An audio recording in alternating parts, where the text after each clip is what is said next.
big plays. Tied up, splits the double with 8. She's going to get a shot off. He's got it!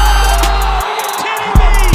Yes, sir. We are back with another episode of Stick Talk. We are talking that stick. We got a full show today, and we got the full crew. Finally, Diggs, light skin ass, finally decides to show Boy, up. if you don't stop playing.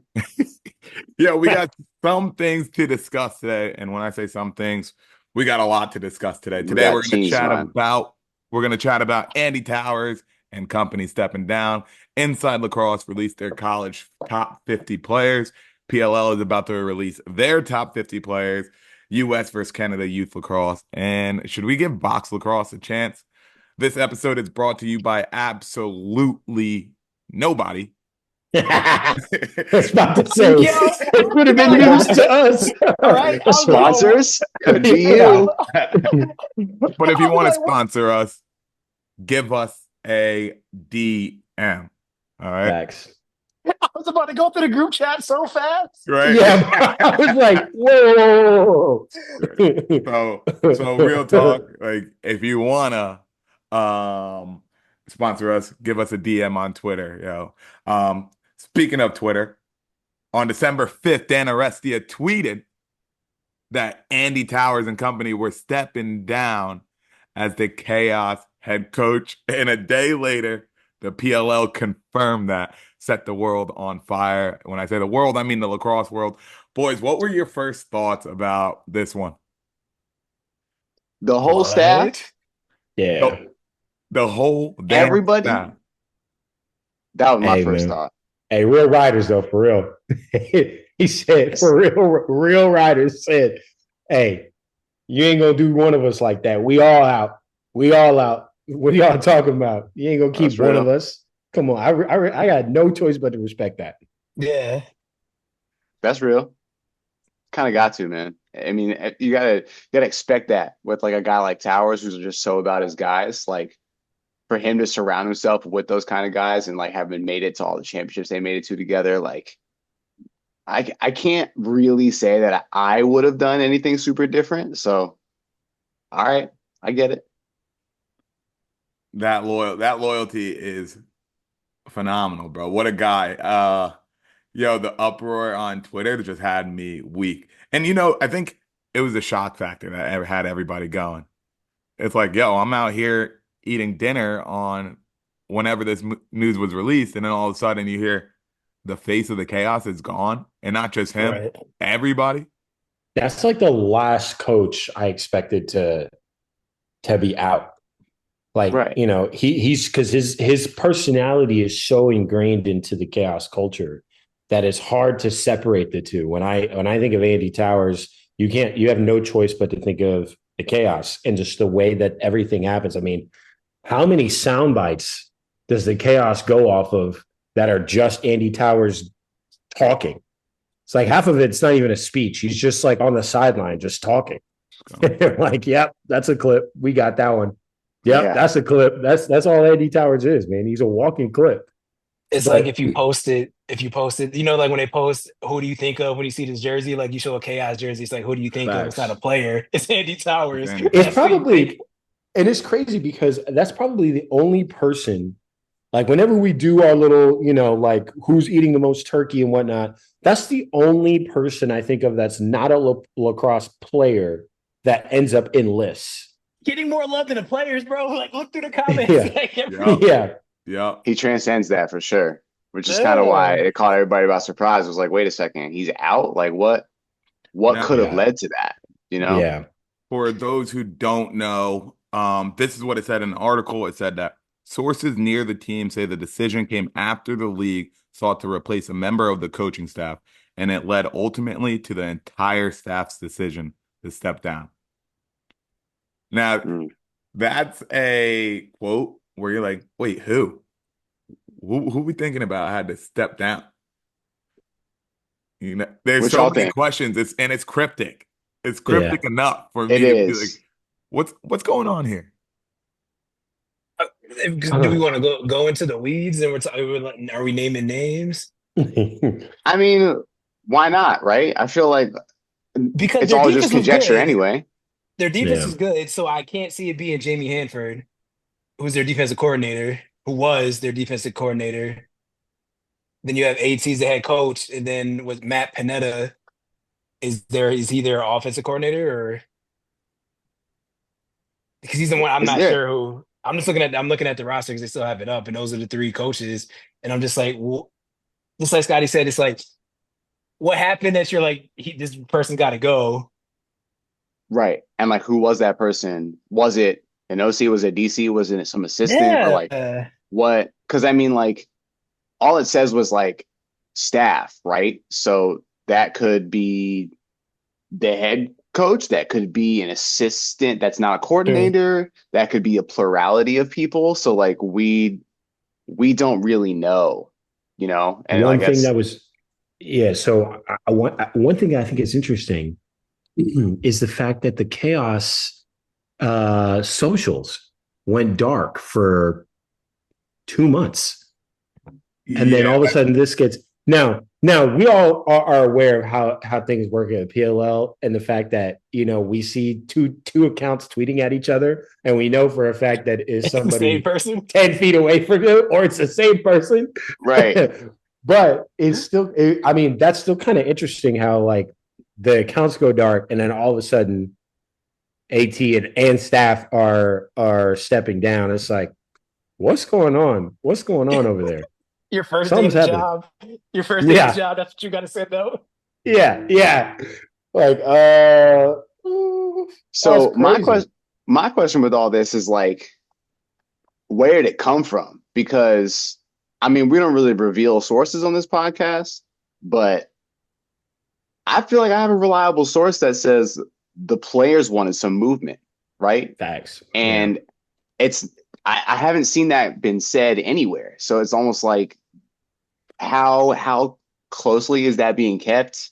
Do I the source that I have, is that like a trustable source? Like, did that come from the players? Because everyone's saying that it's like this big overreach of power, and it's like, well, if that's something that the players wanted, right? Like, we don't know all the information, obviously. Like, but if that's like the information that we get, like, I'm not really sure how this is like a huge, big overstep of power because, like, if the players wanted some sort of change from staff, like I said, it could be a plurality, it could be someone not named Andy Towers, it could be someone not named Jamie Hanford. We don't really know. But, like, if the players are like, hey, we want some change happening here, right?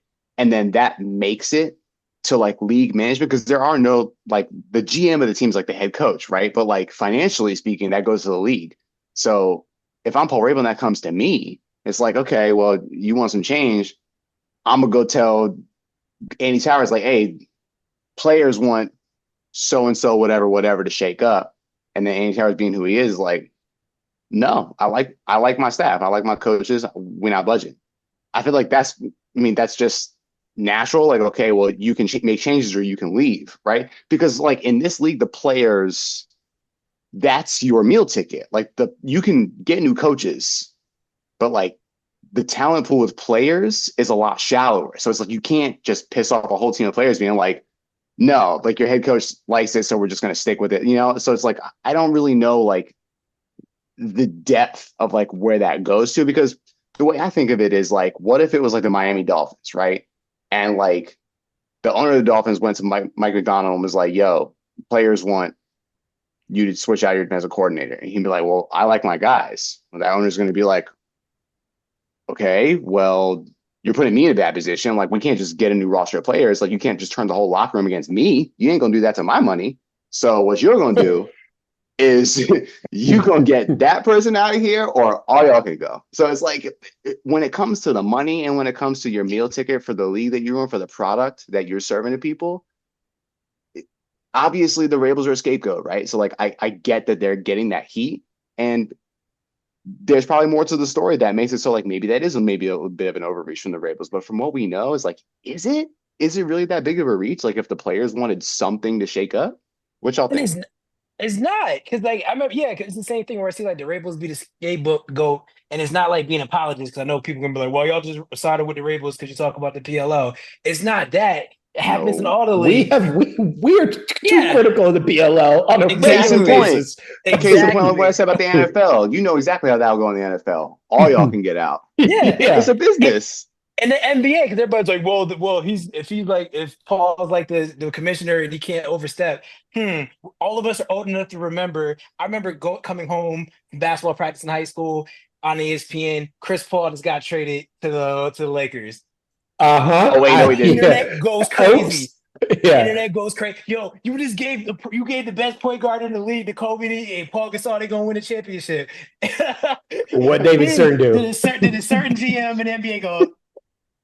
Nah, y'all can't do that. Y'all ain't messing up my revenue. No, Yeah. sir. Competitive nah, yeah, you can't. He gotta go back. What? Because he was in New Orleans. Yeah, they were New Orleans Hornets. He gotta go back to New Orleans. This not happening. It's like this happens, right? Like this isn't something that's like all of a sudden where it's just like no, that this coming out of the blue and they're just like, oh, this has never happened before. Yes, it has. Right. It's happened to all the major sports leagues. Just like you said, they went in and said, we want this to happen, and then he's the middleman. Yo, He's the middleman. How did the discourse become it was the Rabels or it was the PLL who forced them out? How did that become a thing?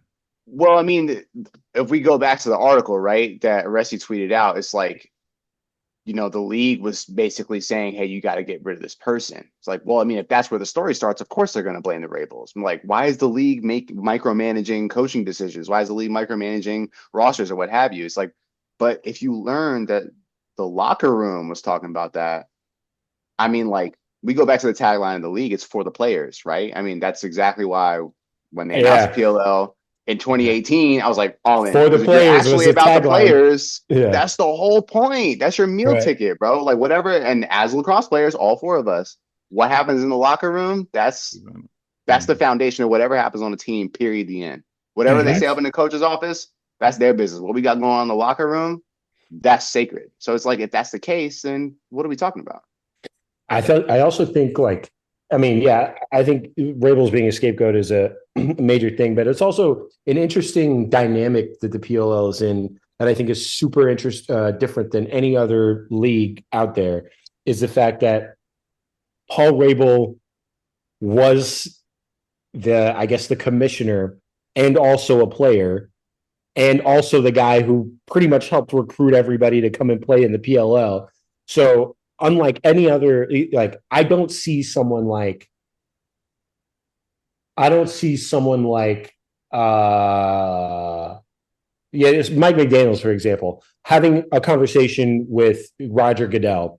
I don't see a person like Tyreek Hill having conversations with Roger Goodell saying, hey, what are you going to do about my coach?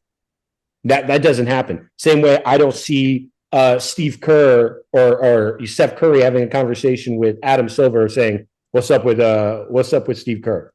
I don't see that happening, right? Because there's a very, very high hierarchy in the NBA, right. Same way the NFL, but that doesn't necessarily exist in the PLL. So it's not the same thing at all. So is it impossible to assume that perhaps a player goes, yo, Paul, and for sure they not calling Roger, they call him Mr. Goodell or whatever they call him, but they for sure call him Paul. Oh, they not call him no Mr. Rabel. Yes. Hey, Paul. They didn't even call him Paul. Hey, PR. Let me tell you what's up. Yeah. Yo, nice. Let me house you for a minute. And they didn't call him. They sent him a quick text. They say, yo, bro, what's going on here? Yeah. and Paul he got a lot of years before them texts stopped coming in. He got some years left. Yeah. On that contract. 100%. So I don't know. It's just different. It's different. It's not impossible to assume, but crazy dynamic in the PLL from top to bottom when you think about it. Just Paul being, and that's probably why the retirement came so quick, because it was like, dude, you too close. You can't be in the business and on the business. You have to be. You got to make a choice. Either you in it or you on it, and he made the decision ultimately to be on it instead of in it, and which I think is the best scenario for him. But it's a tough dynamic. It's a tough dynamic. So Andy Towers got in the mud just a little bit on Twitter for a second. Hey, that TLN post was crazy. That TLN post was. I love y'all.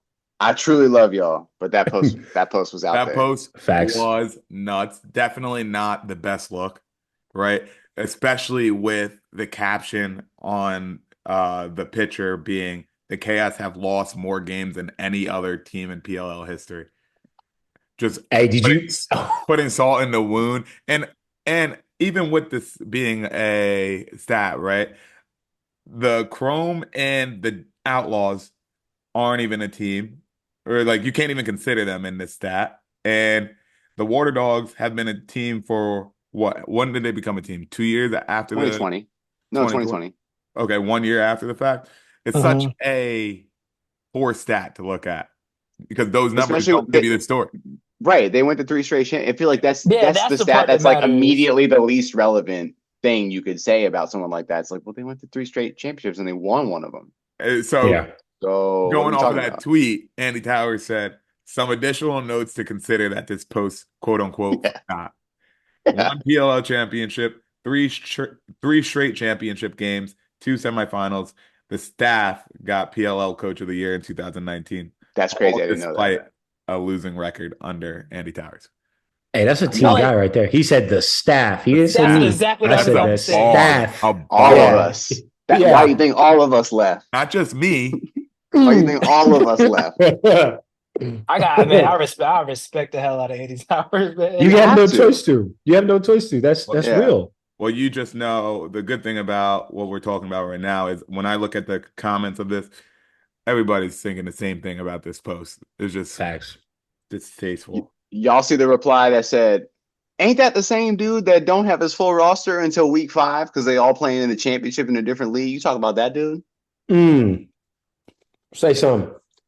Look, come on, man. Pure facts. Come honestly. on, man. Honestly. It's true. It's true. We're not considering the full picture here. We're not considering the full picture at all. Nope. That man had a player pool offense for 4 weeks. Yeah, the last 3 years. Don't make straight up. I mean, straight up. It's true. It's true. And made it to. Now, what's the Water Dogs this year? Yeah, he made it to the semis this year. Yeah, this year with that team. This year. Like, man. Yeah. All right. So that was the lacrosse news of the week, clearly. But moving on to the future, who do you see being a coach of the Chaos next? Y'all said it. Y'all. Who's gonna say it? Who's gonna say it? Who's gonna say it? I'm not gonna say it. You're say not Brian. Nah, say it, Brian. Nah, Brian, you got it. Say it. You got to say it, Brian. Say it, Brian. Wait, No. You guys don't got to do that. Say it, Brian. Who else do you think? Who else would you think is gonna? I'm just saying. Sources let us know, so we're not gonna say the person that we know who it is. But I would say this because I know it's not this person. In my galaxy brave of Syracuse lacrosse, at some point somebody's gonna give Papa Spallina a call. Who has coached professional lacrosse before?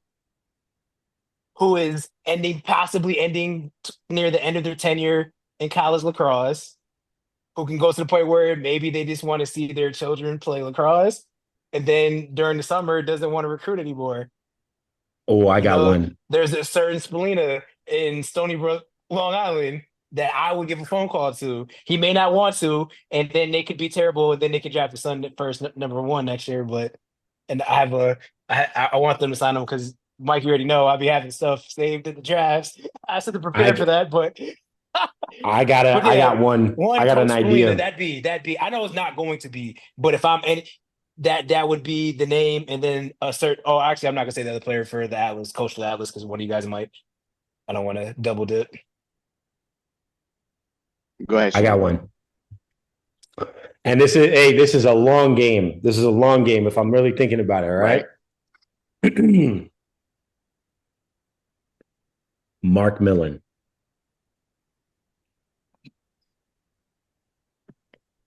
I got a question. Answer. What's his coaching experience? I think he's a coach at what's the orange 91 team? Fire.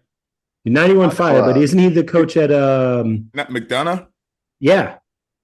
Is he the coach of McDonough? I don't think so. I don't think so. No, ain't no way. I think he is.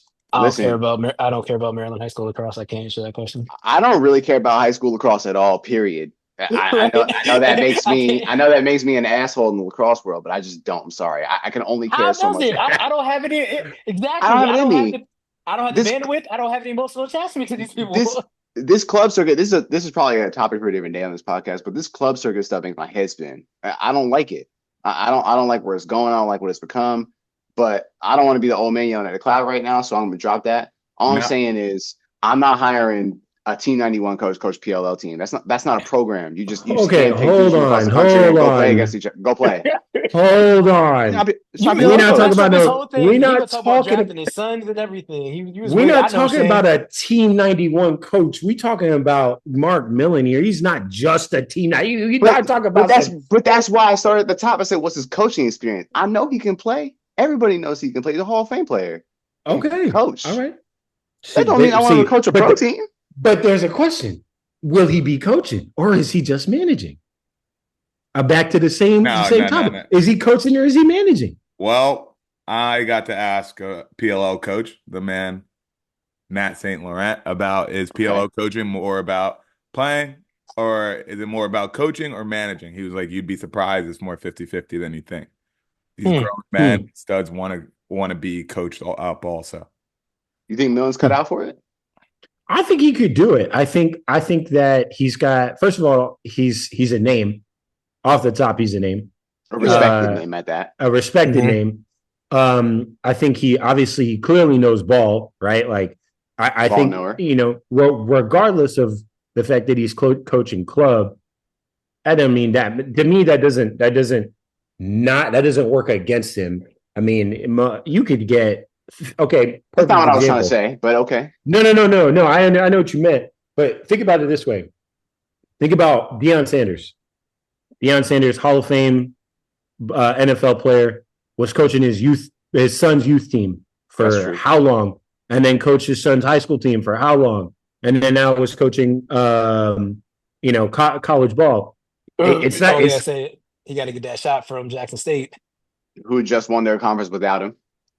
That's true. Yeah. So he put themselves, bro, for sure. What I'm saying is, it doesn't really matter. I mean, yeah, the players get better, the schematics get a little bit better, but he's no stranger to the schematics in order to win games. True. And he's no stranger to high level lacrosse players. And, just because he's coaching club doesn't mean that that's all he could do. You know what I'm saying? He definitely can coach PLL guys no matter what. I think it's a great fit. On top of the fact that he already has a son who's going into his sophomore year, he's there for 2 more years. Guess what? Hey, you first off the board, boy. All right, come on home. We're ready to make you a part of Carolina Chaos. You ready to sign up? Sound good? All right, go ahead. Tell your mom. I need that spaghetti when I get home. By the way, all right, love you. Bye. Tell your mama I'll see you tonight. So I think it's a good fit. I mean, but there's also a couple other coaches who got children playing right now that could be a good fit. But I think he's a good fit. All right, Scotty, do I need to say the name that's floating around, or are you gonna say it? I ain't gonna say a thing, bro. I'll say it. Go ahead. Who do you think? It's not that I think this; it's that it's been said, and I think because it's been said, we must consider it. People talking about Drew Snyder. Wouldn't that be crazy? Because I mean, like, think about that. Like, he just recently was playing in the league for different teams, albeit. He was a hugely successful player in the MLL. I mean, like, think about everything he was doing with Outlaws, those really good Outlaws teams. I don't know, man. I don't know if that necessarily makes him qualify, but the fact that we heard it from reliable sources, very close to professional lacrosse, that is a name being thrown around, I think we're forced to consider that. I think you're on one today, Diggs. I love it. Why not? Right? Because I mean, it's the type of stuff that I'm like, we don't see it on Twitter. It's like we can't be the only ones. Yeah. sources close enough that are talking like, so are people just not talking about it, or like why is that? I'm not scared, whatever. Yes. Unless some That was sponsors the- want that was- to that put was some the money name. between me and my opinions, if they want to do that, we can talk about Please, sponsors. please do. Please put money between our opinions. Yeah. But like if that's being considered, right? I mean, like he's definitely going to be a player's coach if that's the case, right? And I feel like the chaos culture is already very, very much respects that type of coaching, like a player's coach who's going to have very loose systems. Other than that, it's going to be a personality fit. It's going to be someone who's just like takes the leash off. It's like, you know how we do, so get to it. I feel like Drew Snyder, he's a personable dude. He's a ball knower. So people are talking about it. I think that'd be crazy. Personally, Hey, he's a club coach too. We're a good club team. I'm saying you could get there. And he's close to like the current state of how professional lacrosse is played, right? He's not like 100%. a guy who hasn't played since MLL, no disrespect to Mark Millen, but like he's played under PLL rules, and you know. That's I wouldn't be surprised if it was Petro. Threw that around for a second. I saw somebody threw that around. That makes absolutely no sense to me. Why do you say it makes no sense? That's a crazy take. Petro makes this guy just said his name Mark always, Millen. Yeah, but Mark Millen. Why is Petro crazy? I think that's an even crazier take. He makes no sense as a professor, because my thing is this. So Petro's coaching at SU. He finishes at Hopkins. Everybody thinks he's going to retire straight up. He still wants to coach.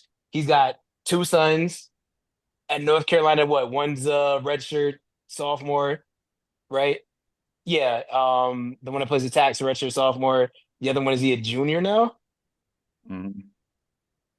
So I feel like he finishes his last 2 years there, and then he retires. I can see him getting like his flowers and him becoming a professional coach. But do you want to? Is Petro, who's a college coach, who's their main recruiter at North Carolina, is he spending his summers hopping on planes for every PLL weekend, where everybody always talks about, well, the attendance wasn't good because this tournament is happening and this youth tournament is happening, and he's missing all these tournaments and he can't recruit to be a head coach of a team where, to Shane's point, are we talking managing or coaching? Because Petro's coaching styles may not work with pros. I'm a grown-ass man. I'm 33 years old. I'm not like used the way Petro talks to a college sophomore is not the same me talking to a dude that's played 12 years of professional lacrosse. So I don't think it's linear as people think, that you coach college and then you coach pro. That the example we have is Coach Tierney, where you're talking about, I'm not even shooting twos. They don't make sense to me. What? You're coaching the PLL. That makes no sense. I'm not having a face-off person. Like that matters. So to what Mikey was just saying, right? Where like if you're having coached since MLL days, or you're an old school college coach, this is a completely different game. Mm-hmm. So right? What do you think? I'm not throwing shade at Petro. I'm not saying he's not at all. Like, I love him as a coach. I'm just saying, to me, that doesn't make sense. Still, he got done dirty at Hopkins. Footnote. Go ahead, Shane. Yeah. Facts. What did he say? Facts. What did he say, Diggs? He got done dirty at Hopkins. Yeah, he did. Okay. Yeah. All right. That one right. Go ahead, Shane. All right. So I'm just going to break down. I'm break down exactly what you said. Okay. Back to what Scotty said about Nat St. Laurent. It's a 50-50 in terms of coaching and managing, right? So he's not going to be doing that much. And not to mention, granted, he's coaching grown men, but he himself is a grown man, and he can figure out how to talk to other grown men when he gets to that point, regardless, right? He'll adjust, as most do. And if Tierney can do it, Petro can do it. That's what I was about to say. Good point, Shane. If Tierney can do it, Petro. What was the Water Dogs record? Okay. I'm talking about you asked my question for me. I'm talking about how he talks to people. I'm talking about how he talks to people. Okay? We need to see year two. Before that happens. I'm cool with not judging Tierney on year one. I'm cool with that as long as we see year two. The problem is Tierney. Me and Brian on the same page. He made it tough for this argument. I'm not gonna lie. You need to knock the rust off, bro. Let him get a Fogo for a second. Yeah. I agree. Man, wait until week 5 to sign a Fogo. That was not the right moves. Okay, he needed somebody in his camp. We got Rylan Reese for not shooting 2-pointers. Oh. Hey, Anyway. man, shout out to Rylan Reese. Anyway, he just got engaged. I just saw that he just got engaged. Oh, shout man. Shout out to you, boy. That's real. Okay, so on top of that, this all assumes your conversation about going to all of these club tournaments in order to recruit. This assumes that the end goal is to remain in college lacrosse coaching, right? That's if so. Ultimately, you're basically saying that he can't do this, and I'm like, well, maybe he doesn't want to do that. Maybe he doesn't want to. And then the last piece, why would he do this? Why would he do this? PR. That's why. That's why. One of your most. What do you mean by PR? There's two types of PR in this conversation. Paul Rabel. Okay. Paul Rabel. Oh, that's not what I was saying. Okay. Glad we clarified. Oh, really? You're thinking he would make that move for like an image thing? That's what I thought you were saying. I didn't. I wasn't necessarily thinking he would. Not agree. But that's what I thought you meant. That's why I was intrigued. That's fair. But okay, go ahead. What do you mean by Paul Rabel then? In his tenure, there's three players that come to mind immediately when I think of Hopkins lacrosse. Okay, Paul Rabel, Kyle Harrison, and just because I'm a defender, Tucker Durkin. Okay, that's about it. I don't have. I mean, immediately now, if I look down a list, I go, "Oh yeah, him." But three players come to mind in that list. Kyle Harrison not doing nothing right now. He's chilling. Tucker Durkin, I don't really care. That man is hard chilling. Okay. And then PR is trying to do something monumental for the game. Trying. Okay. I think he would do it for PR. Do I think he would do it long term? Nah. I don't think he would do it long term. I don't really know what long term really means for a league that's 5 years old. I don't really know. But ultimately, I think he would do it for Paul. I think he would go, all right, yeah, I got you. You need this fit. We kind of have and especially like fit culture wise, it's kind of a hard-nosed, loud-mouth culture that he would be going into in the first place. And I don't know if there's another coach that fits that bill more than Petro if it's not Andy Towers. And off the top of my head, Now, is Petro as vocal in terms of like clippable moments? Probably not. But who knows? I mean, he was a coach in an area where we didn't, at a time when we didn't have that same kind of social media access to a team that we do now, where, everybody. He could. Petro is an Italian dude from Long Island. That dude. So he could have a ton of moments. Yeah. Maybe a ton of moments that shouldn't be posted, perhaps. But just like 18, a lot of it. It was one day you got to go. Ooh, I probably can't post that. I probably can't post that one.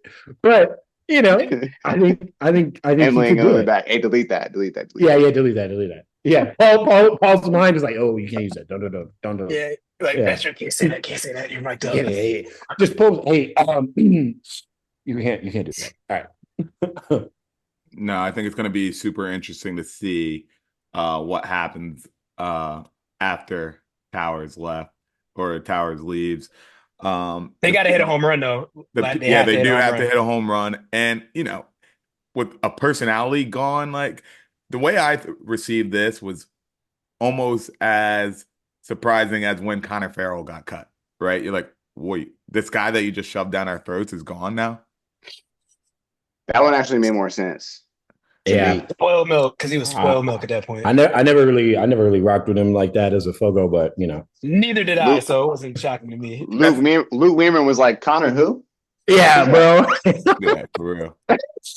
Never looked back. Luke Weirman. All the ball numbers are like, damn, he's kind of right.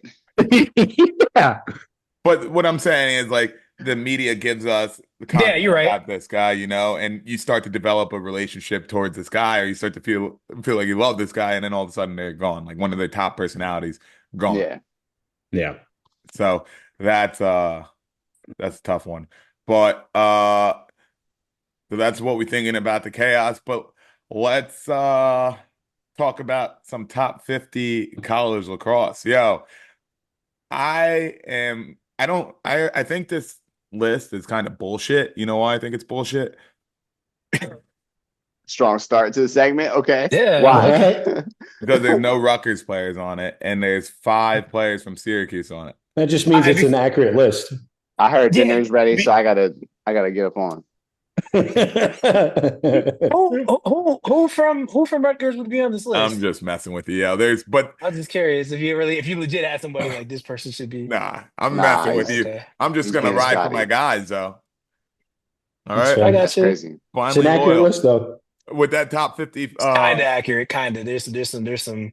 Oh, Yeah, I'm sure I'm gonna get number on this. 6 should I'm be gonna get number on 1 this. for you, I'm but gonna get on this, yo. Number 6 who had more points than number 1 and number 2. Number 6 who's been the number 1 option since the time he stepped out on the field. Number 6 who has what? God damn, Brian. Let me start the damn segment. Okay. No, crazy. All right. So as Brian was saying, CJ Kurtz was named the top player with Chris Cav and Sean Light being 2 and 3. Oof. Syracuse's Joey Spallina was named number 6. Logan McEnany was 47. And I thought that one's kind of crazy, low key. that is crazy. And Notre Dame has 8 players on the list, and Syracuse came in second with 5 players on the list. I mean, back-to-back champions. Brian, I'll let you start this up, big dog. So, okay. I love CJ Kurtz. I understand why he's number 1. Cornell didn't make the playoffs. See, He had 20 less points his sophomore year to his junior year. Yet you're gonna put him number 1. Oh, so one, I'm not as high on Chris Kavanaugh as everybody else is. I think that's ridiculous to put Chris Kavanaugh over Joey Spallina. Straight up. Joey Spallina has been the number 1 option since he came to Syracuse. Chris Kavanaugh has never been the guy, period. So final foremost valuable player and all that, cool. You've never been the number 1 option ever. You've never been the number 1 option on your team. You cannot be ahead of the dude that had 88 points. Oh, Brian Hugh, he scores these points. I don't want to miss me with all of that. Because when I break it down to people, they move the goalposts for Joey Spallina. So it's going to turn into a Joey Spallina conversation, but it's not. He's proven it. Syracuse is a team of sophomores loses in the Elite 8. All of them are coming back. You're returning like 90% of your offense. He's the best player on your offense. He's not the 6th best player in the nation, which he's that number doesn't matter to me. They have him ranked as the 3rd best attackman. The dude that's never been the number 1 option for his team. Yes, on the back-to-back champions. Cool. The dude that plays in a weaker conference, you had 67 points. Joey Spallina had 51 assists. Joey Spallina plays 4 more games. He takes 20 less shots. Joey Spallina has a higher shooting percentage than CJ Kurtz. He's a better passer. He's a better facilitator. He's on a better team. He plays in a better conference. Scotty and Shane, would you rather have Spallina or Chris Cav on your team? You can only have one. Go. This year. This Wow. year, Yeah, I'm mad you really got to think about this. This year, I'm going. I got to go with Joey Spallina because you know why I have to because I haven't seen Chris Kavanaugh without Pat. So I think Joey Spallina is. I feel like he could do it more independently than Chris Cav can.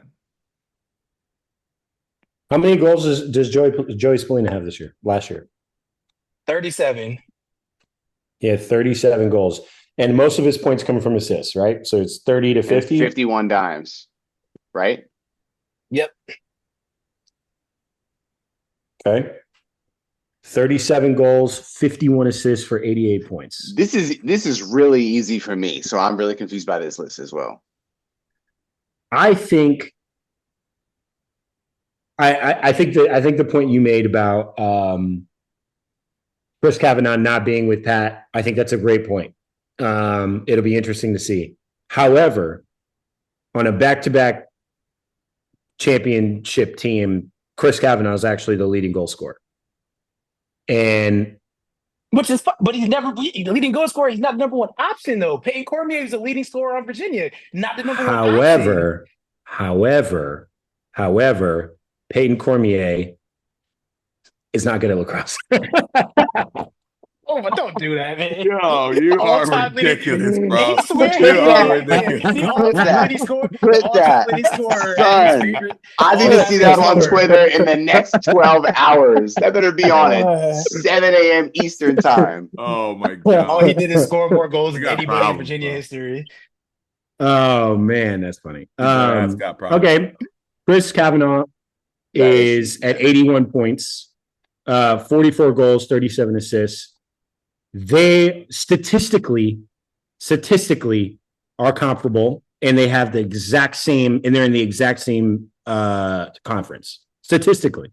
Okay, Mm-hmm. Now I think that Joey Spallina is probably a better option because of his assist ability. That's like saying let's see, who's a prolific finisher? Oh, Xander Dixon versus Jeff T. Now, Jeff T can do it all, but his main attribute is passing. His main attribute is the amount of assists that he has. Now, would I prefer Xander Dixon or Jeff T? Jeff T, because he can do everything. He can score, he can pass, he can do all that. Same thing goes for Joey Spallina. However, I am interested to see what Chris Kavanaugh will bring. I think most of this list, however, is really ranked on two metrics. It's not just goal scoring, and I think it's also by year. I think it's by somebody who is a senior, somebody who is a little bit older. The only anomaly on that would be Sean White, who I think definitely deserves to be top 10. I don't know if he's number 3, but he definitely deserves to be top 10. The kid had a fantastic year last year, and the fact that he's he's a sophomore this year is crazy to think about. So I don't know. I think I would have to choose Joey Spallina, but to me, that's a tough decision because I don't know what Chris Kavanaugh would be like without that. But stats should make it not tough. But the stats are comparable. That's what we're talking about. Diggs asked this year, who would he take? This year, in 2025. I don't know. That's hard because again, the stats are comparable. The stats are comparable from last year. And if Syracuse was what it's the same.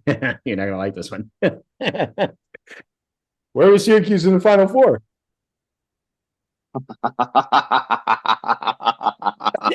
Thank you, and I'm glad you said that. Where was there? So Notre Dame, the team of dudes who have 23 and 24-year-olds. Do y'all understand? The entire team is coming back, and they're upperclassmen now. So I remember TLN posted, "Who would you take when they're talking about Hopkins and Syracuse?" And then I'm like, I'm taking the team where 90% of their offense is coming back.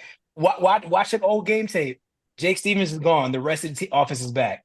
They have the best midfield line in the country. Period.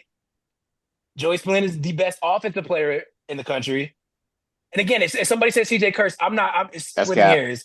I'm not gonna. It's not. But again, if somebody says CJ Kurtz, I'm not about to it's Kurtz. I'm not gonna crash out. That's Kurtz. fine. I'm not gonna crash out about it.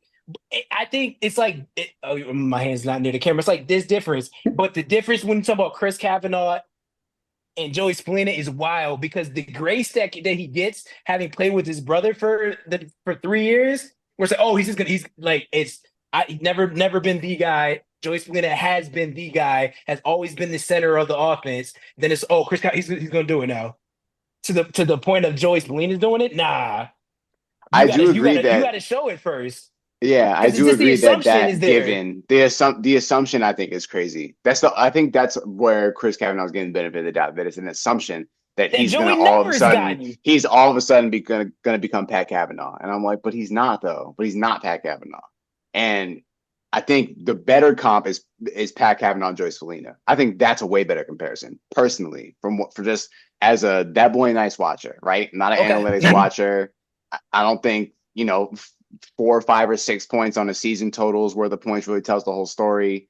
I'm a that boy nice watcher. Everybody knows that about me. That's how anyone even cares what I got to say about lacrosse. As a that boy nice watcher, Joey Spallina and Pat Kavanaugh, that's real close. Joey Spallina and Chris Kavanaugh, I'm taking Joyce Belina. I'm sorry. I just am. I like if I want someone who really has the juice underneath goal line, who really has the juice at goal line, who really has the juice underneath 10 yards, who can lead an offense, it's Joyce Belina, dog. Like he was already showing flashes of that as a freshman, stepping to sophomore year, and he's like, okay, I'm him. I have damn near 90 points. And then he comes back this year in 2025, it's Joyce Belina, dog. If I got to get the keys to somebody, it's CJ Kurz. And then after that is Joyce Belina.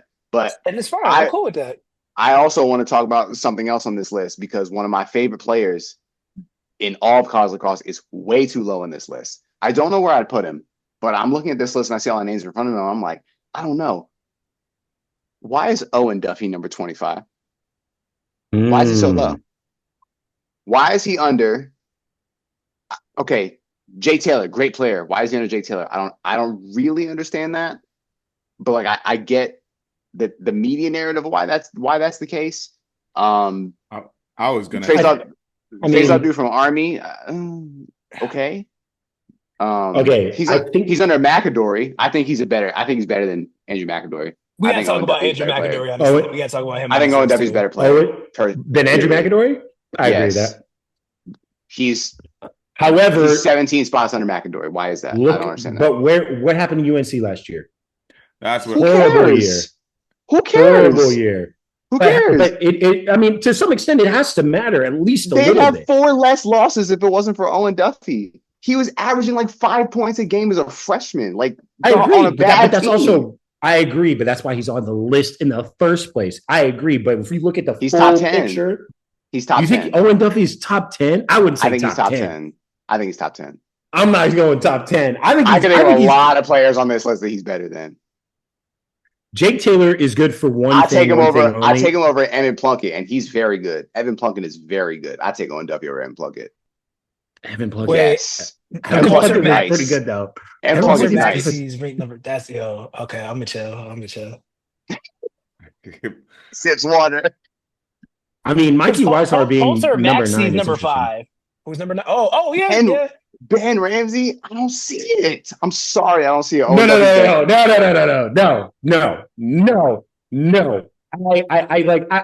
I will sit here and I go, yeah, maybe, yeah. I'm drawing the line. Ben Ramsey is him. Ben Ramsey is him. You take Ben Ramsey out of every Notre Dame game, Notre Dame loses. Plain and simple, they lose. Ben Ramsey that's cap. Ben Ramsey's the glue. Ben Ramsey is the glue to that team, 100%. This man is an Ben Ramsey is an All-American offensive midfielder in high school. And now he's a defensive midfielder that literally does nothing but make defensive stops and make plays, transition plays the entire time. Most of why Pat Cavanaugh and Chris Cavanaugh and Jake Taylor have been successful is because of the motion that Ben Ramsey puts into play. You take Ben Ramsey out of these games, they lose. I watched that game. I watched the game happen in person 2 years in a row. Ben Ramsey is the truth. That is a I'll go back to the tape on that. Because I respect glue guys. Yeah, he's a glue. It sounds like you saying that Chris Cavanaugh not even the best, most important player in the team, but never mind. But Joey's never mind. Why is Coulter Maxey ahead of Joey Spina? What are we talking about, man? See, my Long Island accent about to come up, man. Stop, man. Hey, in defense of Notre Dame, Sean Light number 3 is accurate. I think real. He's locked down. He's a real deal. He's a real deal. Sean Light easily the best defender coming back. Yes. Yeah. Yes. No, he's not close. He's not the best defender coming back in the ACC. He's not better than Billy DeWan. Who is? Don't say a Syracuse player. Don't do it. Of course. So listen, I know. So we can. Anybody can go on to all of the Stick Talk members' Twitters, and who talks about Sean Light more than on this Stick Talk podcast? Me. We all know I love Sean Light. Billy DeWan III is the best defenseman in the ACC because listen. I'm going to talk to Shane. Bro, you don't even care about defense. I'm going to talk to Shane, my fellow defender. Okay, Shane, yeah. When we play defense, you're talking about defense on 3 different levels. Hey, Scott, you want to go get a beer while they talk about defense? Yeah. I'm about to mute Come this on, chat bro. real quick, yo. We worry about on ball. I'll do it quickly. On ball defense, your Uh-huh. team defense, your Uh-huh. ability off the carpet with the ball in your stick. Okay. Sean Light's Yep. shown the first two without a doubt. On ball defenseman, elite. Team defenseman, elite. Where Billy Dwan third is better than Sean Light right now in their careers. Billy Dwan third off the carpet is the best defenseman in the country with the ball in his stick. He had 8 goals last season. He had more goals than second line attackmen. Second line midfielders. That's Bro, why he's better. are we going to do the Jared Newman 2019 Defensive Player of the Year because he had 2-pointers? Are we going to do that? Well, we can go to the videotape when they beat Scotty, don't stay Shane's, quiet, bro. I need your backup. This is offense when they versus beat defense. I when they need your beat back. Shane's Now you're when they opening beat up a Shane's can of UVA worms with the squad, Jared Newman shit. when they beat UVA, there was a Jared goal was that better Billy that Dwan the year. third scored. Better defenseman that year. Yo, I know Brian, it's a 5-year-old, 6-year-old argument. Jared was better. Brian, Let's keep it a stack. Who would you take? Sean Light or Brendan Lavelle?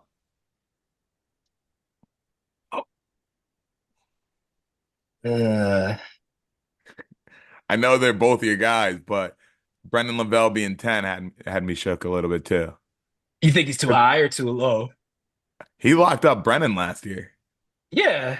Brandon Lavelle is one of the best defensemen in his draft. Scott B. Smith being 12. Like the defenseman, like it's real. I would take Sean Light. No, I don't know, man. Because Brendan Lavelle might be the first. Brendan Lavelle might be the first defenseman taken in the PLL draft. And that makes sense. That makes sense. I mean, not that Sean Light is. I mean, what is he going to be, a sophomore? Yeah, he's a true sophomore. That's what made his last year even. Because I think he should have been the ACC Freshman of the Year, but people care about scoring goals, so Duffy won it. But you know how that goes. Duffy's. Yeah. I got a question for you. Sean Light is better overall impact than Owen Duffy. I agree with that. But anyway, go ahead. Go ahead, Brian. For all three of you, who on the list do you think by end of the season is gonna be like, oh damn, how were they not in the top 10? So somebody not in the top 10, where you look at this list like, why are they so low on this list? Nate Kabiri. Yo, that's a good pick. I'm hoping to God because this man has all the intangibles, and it's Griffin Schutz. Yeah, I was looking at him too. Griffin Schutz is on that. You don't think so? I don't see it. He's not going to be top 10 at the end of the year. He'll be an important player, and if Syracuse makes a run, he'll be a part of that. I don't think that makes it. I don't think UVA. That's like. I think the only player I really see in here that would why wasn't he top 10? Well, I guess there's two. I would say McCabe Millen. Mm-hmm. I don't. And people might disagree, but I'm also going to say Owen Duffy because I think he's top 10. But I also think McCabe Millen could end up being wait a second, what were we thinking? McCabe will have had to have needed to have matured a lot over the last year in order to get there. But I think he could. I agree, but I think he will. Not only do I think he could, I think he will. He's got the mentorship. He does. He's Aaron Rodgers behind Brett Favre, or Jimmy Garoppolo behind Tom Brady. He learned from Shell, bro. He gonna be all right. Jimmy Garoppolo's terrible. But I can't let you roll with that. He went to the Super Bowl the next year, did he not? Yeah. With the Niners. That's the point. Okay. I thought you were comparing their abilities as players. Okay, let me erase both of those, and I'll say he's Jordan Love under Aaron Rodgers. Okay. I got you. Yeah. I got you. I thought you were just, for a second I thought you were going. I'm with that one. That's a good. That's a better one. I got you. Another one I think they ranked way too low is Logan McEnany. This man's been for so long. And we forget. His backup was better than him when he was injured. When we say I feel like people often be like, yo, he was hurt, he was this, and then you forget how good he is, and then all of a sudden you put him back in, and then he's he had his best year yet after injury. I will say that. That was his best season. Mm-hmm. And he'll be fine. He'll be fine again this year. Especially I'm not even a Maryland. I don't really rock with Maryland like that. I'm with Brian on that for life, but it's still McEnany is still damn good. Still like that. No, he is. Yeah, he's like that. But a lot of these guys on this list are going to get drafted to the PLL next year, no doubt about it. But speaking of the PLL, let's go to their top 50. Hey. Come on, son. Okay. All right. They haven't released their top 50 yet, but I wanted to know who your top 3 would be. Now, I feel like we're probably going to all have the same top guy, which mine is going to be clearly Jeff Teat. Yeah. I feel like we can't really question that too much this year. No. Who do you say, Diggs? You look perplexed out there. I don't know. I didn't really get to like really think through this today. I would probably say Jeff Teat is top 3, if not number 1. Yeah. I think Connor Fields probably be top 5. Okay. After the season he just had. Before we go on though, right? With this list, the thing that makes it a little more difficult to predict is that it's by the players, where there's so many they kind of look at the game so much differently than we do. Yeah, that's true. Who knows what the players are going to chalk it up to? Yeah. But I have my top 3. Do you guys have your top 3s? Yeah. Shane, I see you thinking. Steam's coming off the top of your head. But I'll tell you my top 3 right now. Oh, whatever. I'll tell you that later. Okay. So my top 3, who I think it's going to be, is Jeff Teat, Mikey Sowers, and Blaze Reardon. I can't give it to Mikey at all, bro. Now, the only reason I say Mikey Sowers, I can't see that. The only reason I say Mikey Sowers was because I was looking at last year's top 50, where he was number 2 also last year, and he outperformed last year. That's admirable. On a bad team too, and I can't put 3 offensive guys as much as I want to in the top 3, so I had to put Blaze. I think Jeff Teat's on my list, and I also think Trevor is on my list. I think it's hard to not just give it to Atlas players. Give me one more, bro. Oh gosh, it's hard. Yeah, it's got to be T, Trevor, and then we kind of got to go with.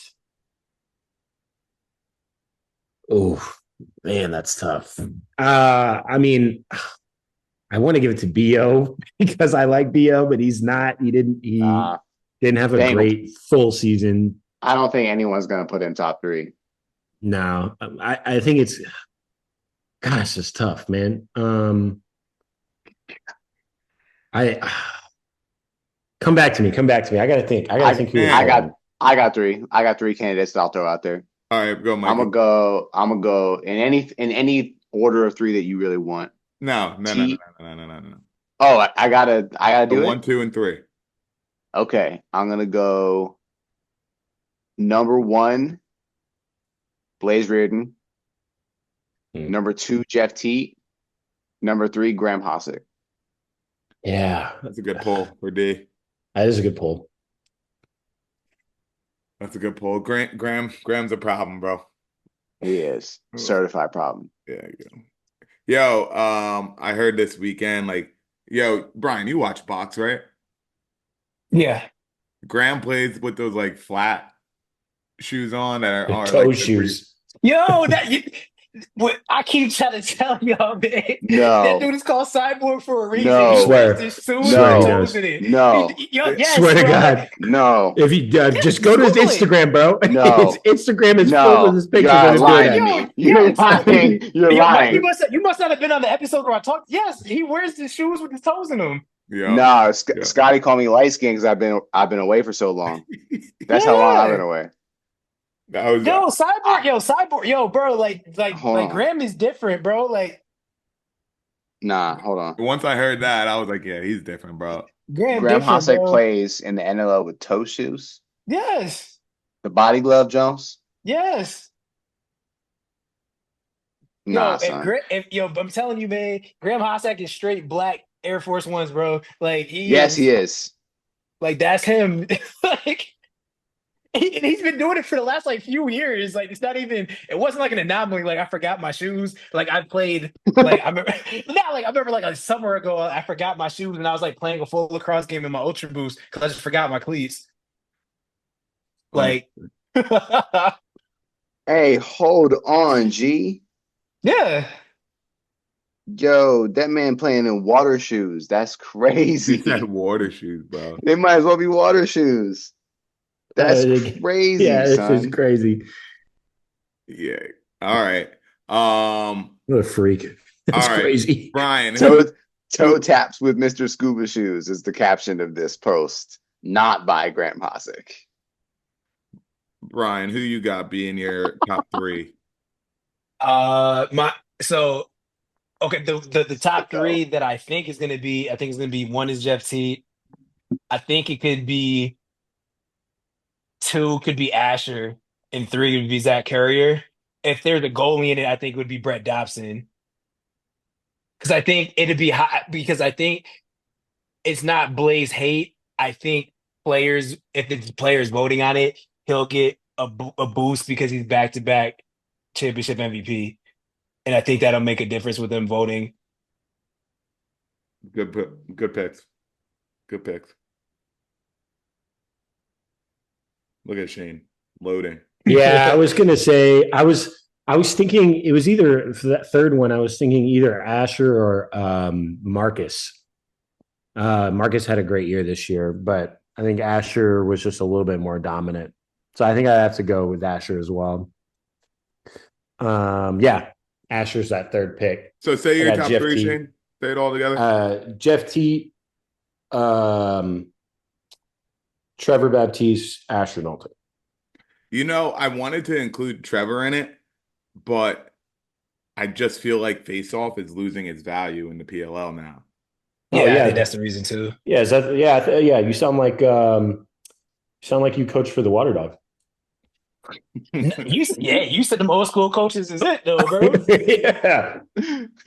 Shoot. So yeah. But anyway, I can't believe Graham was wearing those shoes in the NLL.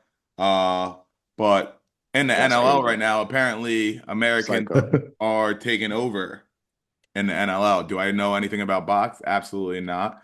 Not a damn thing. Adam Levi tweeted this tweet talking about how Americans are taking over box lacrosse. He said the Americans are taking over the NLL this season, and basically just listed all the Americans that lead the NLL in stats.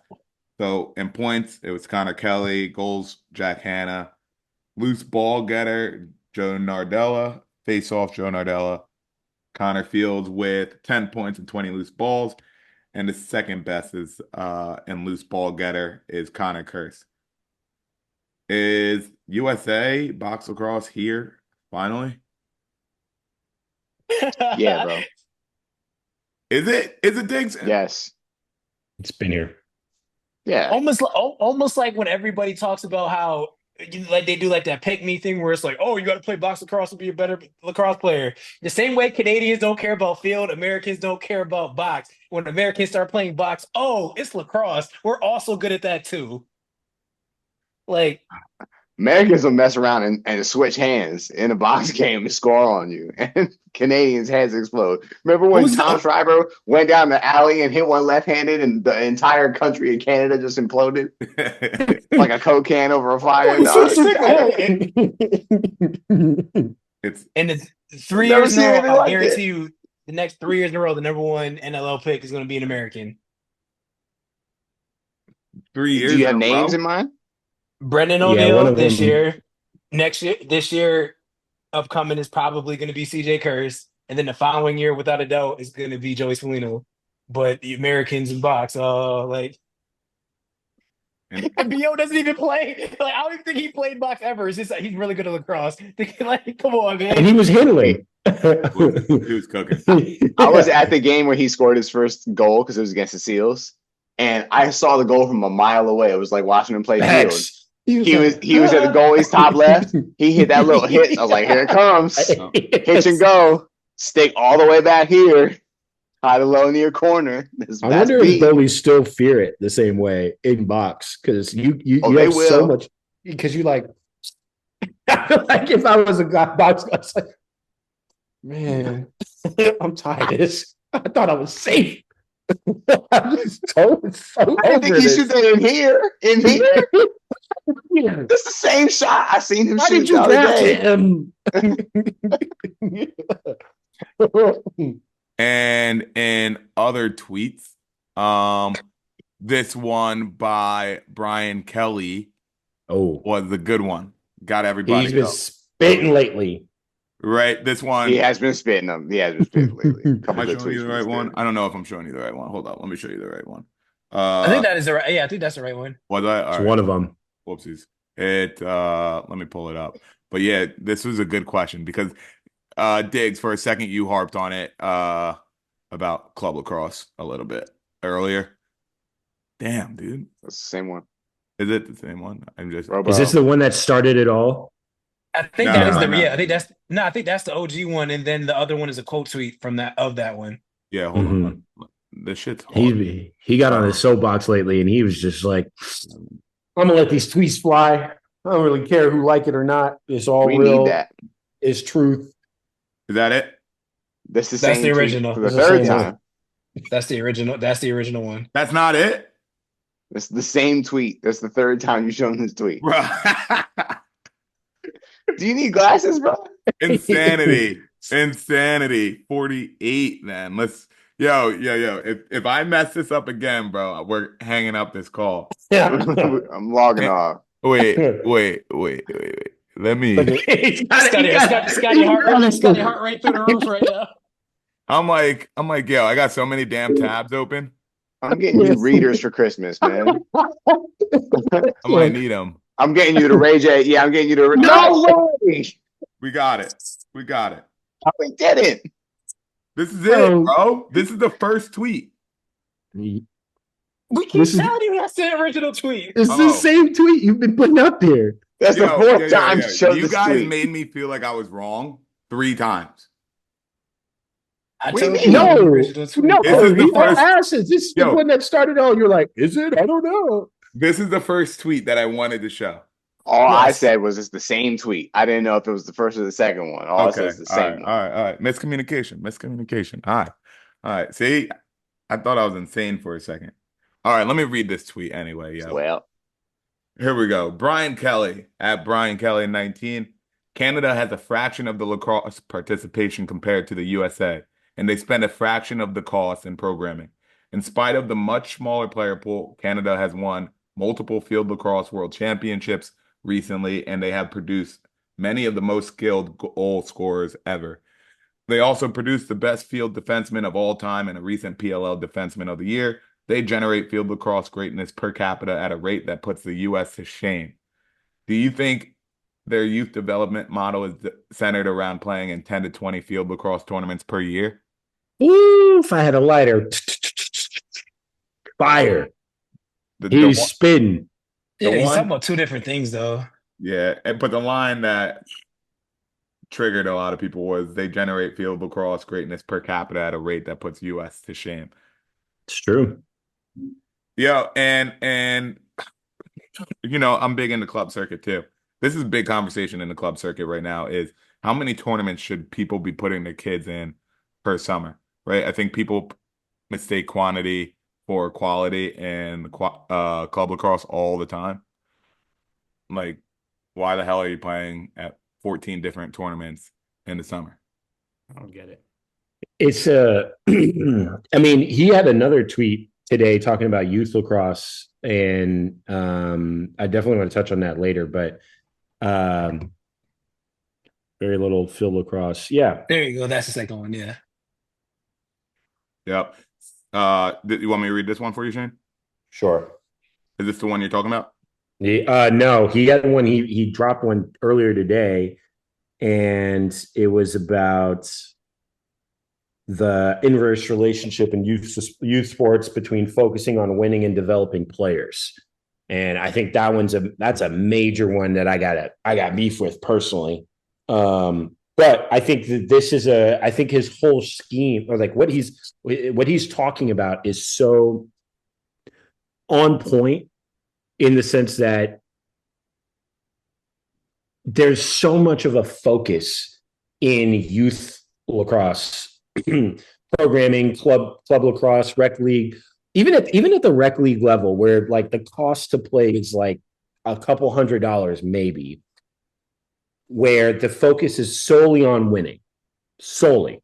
It's not focused on development. It's not focused on cultivating a love for the game. It is solely on winning. And and honestly, it's a sickening thing when people will do whatever they can, lie, cheat, steal, to get their team to win games at a cost that they don't care about. They care about winning their program winning.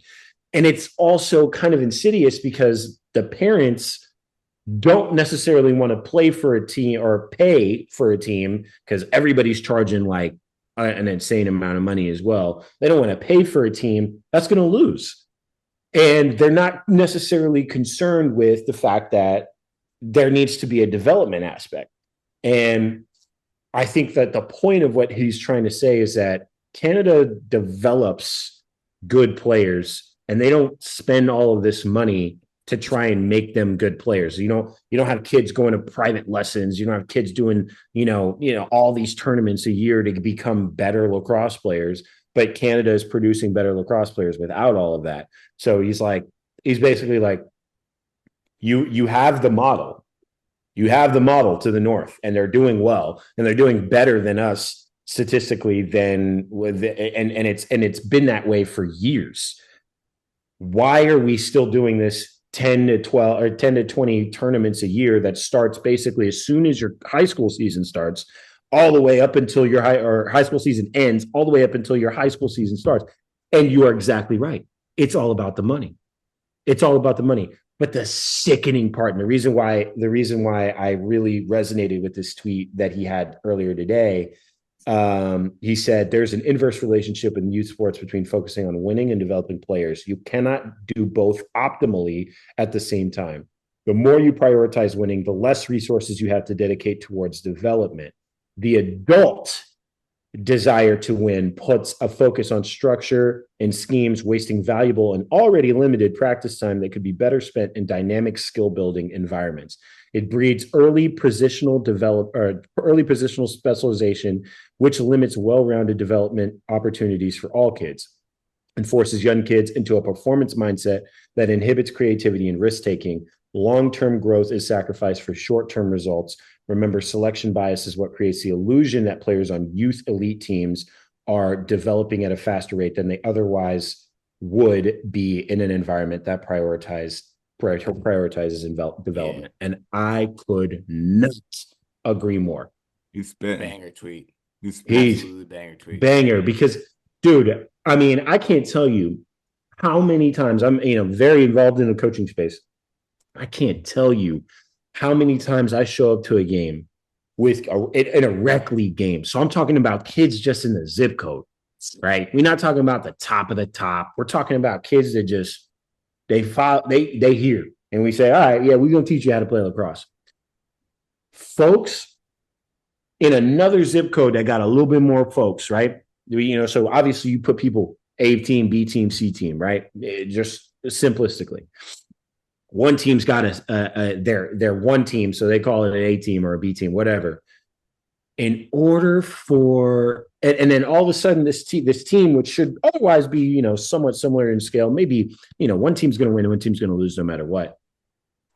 Why are you, with three teams, pulling somebody from your A team down to play on your C team or your B team just to win this game? Why is a grown man you making this decision to do what? To so that you beat a team 20-1 You ruin somebody's entire experience of playing lacrosse 11-10. Let's say they 11 beat to the team 11-10. Yeah. But Either you way. had an A player on the B team. And that A player had 5 goals. Yeah, exactly. And I'm like, what are we doing? What are we doing here? Why are we doing this? Because you want to win so badly. You want to have a winning team so badly. And again, it's insidious because the parents don't want to pay and want to put their kid on a team that's going to win. And I'm like, that's not the important part. Right. In fact, losing is probably a good thing for a lot of these kids. They need to learn how to lose, and they need to learn how to lose gracefully, and they need to understand. Conversation I would love to sidebar on. We 100%. We can have a long conversation about the flaws in the club lacrosse. The main thing I see with club lacrosse, where I think the problem is the development window is so small. Now, you get these kids who are 5 to 8, and then there's a national team. There's an 8-year-old national team. Why? Sickening. For what? Sure, I guess, but why? Is it so why? Why are we? Who are we trying to showcase? Why are we showcasing an 8-year-old? You think your 8-year-old, you have the best 8-year-old in the country. You think he's getting a full ride anywhere right now? Because he could be the worst 16-year-old in the country in 8 years. Also, that 8-year-old might grow up to be 5'5". Right? What? Then what? Hey, and by the way, by the time you figure that out, he's a sophomore in high school, and he hates lacrosse now because that's all he's done at a high level for the last 10 years. So what? Who cares? Yeah. Let your kid lose. Let your kid pass to some kid who doesn't know how to catch the ball. You know why? Because that kid's going to learn how to be a good teammate and how to bring his teammates up. And that is an even more invaluable skill at the next level than it is for him to be the best lacrosse player of all time. Facts. Because as we've said all the time, no one man can win a lacrosse game. It's more important for these kids to learn how to develop a skill set that isn't passing, catching, shooting, and playing defense. It's insane to me how people have just completely ruined it, and it's really just it's all about the money. It's so unfortunate. I got to give Brian Kelly a follow after this, man. He was spitting this week. Spitting. Yeah, I'm not already following him. That's a problem. Yeah. We're all going to follow him. We're talking about box lacrosse versus U.S. lacrosse or club or outside lacrosse, whatever. But Brian, you're the only one here who really watches box lacrosse anyway. So give us your spiel on if we should give box lacrosse a chance. I mean, it's not really a spiel. It's lacrosse, so I watch it. I get why you guys wouldn't want to watch it. One, it's a lot of games. We're spoiled with the PLL because they stagger their schedule. The thing that I hate that the NLL does is everybody plays at the same times. So a lot of the time, it's like I'm deciding, do I want to watch who's my favorite team, the Buffalo Bandits? Do I want to watch them or do I want to watch Lyle Cook? Like it's watching it is fun. You just got to stay out of. I feel like everything that comes with box lacrosse because box lacrosse fans are annoying. Canadians talking about lacrosse is annoying. Like Mikey could just say something like, "Oh, who's tweeted this? Shane or Scotty? Oh no, Scotty's video. We talking about Zed Williams, and somebody's like, you can't talk about Zed Williams playing lacrosse unless you're talking about box. Watch me. You don't shut your boring ass up talking about. We got to talk about box. Yeah, right. No way. So that's the stuff you have to stay out. That's the stuff you have to stay out of because there's gonna be a 63-year-old from Saskatchewan that's gonna be talking about the Minto Cup from 1992. Bro, I don't care. I don't even know what it is. Like, yeah, exactly. I don't, bro. I don't care. A man cup. Get out of here. Yeah, bro. I don't like. Why you want to win a man's cup? Crazy. I don't care. A man's cup. No, you didn't, bro. A man's cup. You played junior A with Paul Gate and Paul and Gary. Oh, I don't care, bro. If it's just because it's names that watching the lacrosse is actually fun. You go to sales games, like that part of it is fun. If you can, Seals games are a riot, dude. I love Seals games. You know what? yeah, like that part, you just got just enjoy it. You got to watch it, enjoy it. The Don't actual like product is fun, dude. Some people I'm don't not like sure. everything it. I else. get it, Ignore but it. Just like, ignore everything it's else. fun. Just ignore everything else. That's my spiel. Just watch the lacrosse. Ignore everything else. You see a cool highlight, I'll post it. I'll watch the games. I'm not bending over backwards. Like we're all like, I'm fanatical with field lacrosse. With box, I like being like, you know what? I'm not gonna watch the game. My lady and I are gonna go to do whatever. Like I don't have to be like, okay, am I missing this game or checking my phone? Like it's okay. Like I catch the Yeah. games, I catch them. If I don't, it's okay. I got some things to think about because I don't. I feel like it's part of my brand now to not f with box at all. Now you see in the We can video change today, that up. I was like, do I watch box? Absolutely not. Absolutely not. But anyway, sick play. I Exactly. mean, That's where what's do I on even there. watch box at? How you watch box? So what is it on? Like ESPN You Fubo. got Plus. it. Didn't they just ESPN change? Plus. Shut up, Scotty. He said Fubo. That's I don't crazy. know, To dog. to be sports.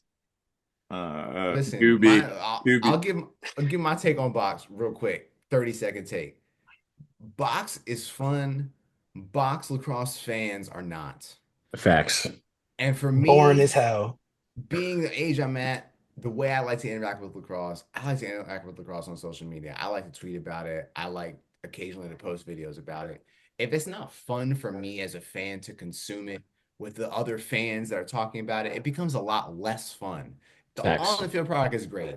Insane skill. Some of the stuff you see in there, it's like, yo, old boy couldn't do that in field. He did it in even tighter space on a smaller goal on a bigger goalie. That was nuts. Crazy skill.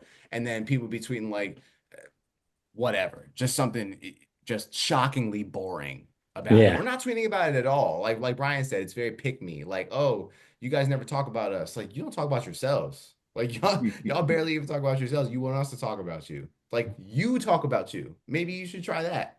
But anyway, I'm all in on the Seals just because that's my team. I'm gonna go to the games and I'm gonna root for them to win the championship. And if they have a semifinal here or a championship here, I'm buying them tickets. I don't care if they're $300. I'm going. That's fair. Diggs, who's your team? Seals. Speaking of Seals, we're gonna seal the deal with that. All right. Hey, y'all let me walk into that. Hey, Y'all let me walk right into that. I I really said it like he didn't hear me the first time. Oh God! I didn't realize too. He got me too, bro. He got me. He said it. Hey, I was Scotty, straight wrap like- this shit up, man. Yeah. He was like, he said, Come on, man, he let's said, go. by the way, what's your team name? Oh yeah. Wrap this shit up, dog. Yo, and that's You a said wrap. it so. That's how we do it. That's how we do it over here. And that's a wrap with another episode of Stick Talk where we're talking that stick. My boys, Brian, Shane, and Diggs killing it once Good kicking, again. fellas. We'll get another episode before Christmas. We'll catch you guys later. Make sure to share it with your friends, whoever. I don't care. Just share this. We'll catch you guys later. Peace out. Peace.